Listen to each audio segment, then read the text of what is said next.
جرګې پریکړه وکړه چې چونکې په دې خاوره باندې نور هیڅ بدامني نور هیڅ جنگ نشتا خو پاکستانی فوج او وسلوال تنظیمونه چې په بېلابېل نامونو د طالب نه تر داعش پر یادېږي دې جرګې مشترکه پریکړه وکړه چې 2 میاشتې ټایم دی ورسره زموږ د خاورې نه د ووځي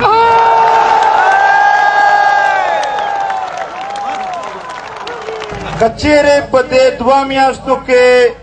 په دې خاوره امن خرابونکي قوتونه د دې خاورې نه نه ووتل بیا به دا جرګه خپل بندوبست کوي چې څنګه د دغه خاورې نه او د دغه وطن نه مونږ هر هغه قوت استلی شو چې په دې خاوره جنګ جوړوي دې جرګې پریکړه وکړه چې بجلی د پښتون وطن پیداوار دی په قبایلي سیمو کې اعلان دا دی چې دا به مفت وي خو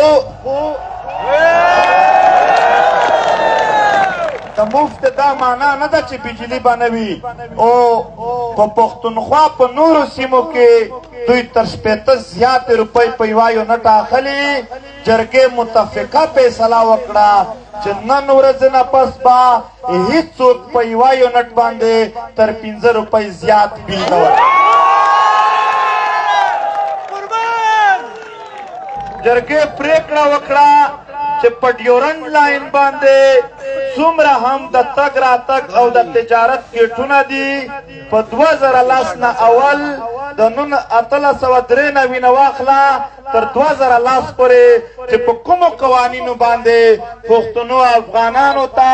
د تګ راتګ اجازت وو بغیر پاسپورټ ویزې هغه به بیا بحال کیږي جرګې پریکړه وکړه چې د پښتنو په منځ کې کومې د قبیلو شخړې دي د یو قبیلې د بل سره یا په دې وطن باندې د فرقو په بنیاد باندې کوم جنګونه دي د هغې حل کولو دپاره جرګې خپله یوه جرګه جوړه کړله هغه به ټولو ضلعو ته ځي خصوصي به کورم ضلع ته ځي او هلته او په ټولو ضلعو کې به د جنګ بندۍ او د پرېکړو کولو د فیصله کولو جرګې فیصله وکړله چې نن ورځ نه پس وردي یا بغیر وردي یو پښتون به هیڅ چاته 1 روپۍ بتخوري نه ورکوي او که چیرې چاته د بتخوري کال کېده یا په زور یې اخیستله دا کام ملت به ټول د هغه سره ولاړ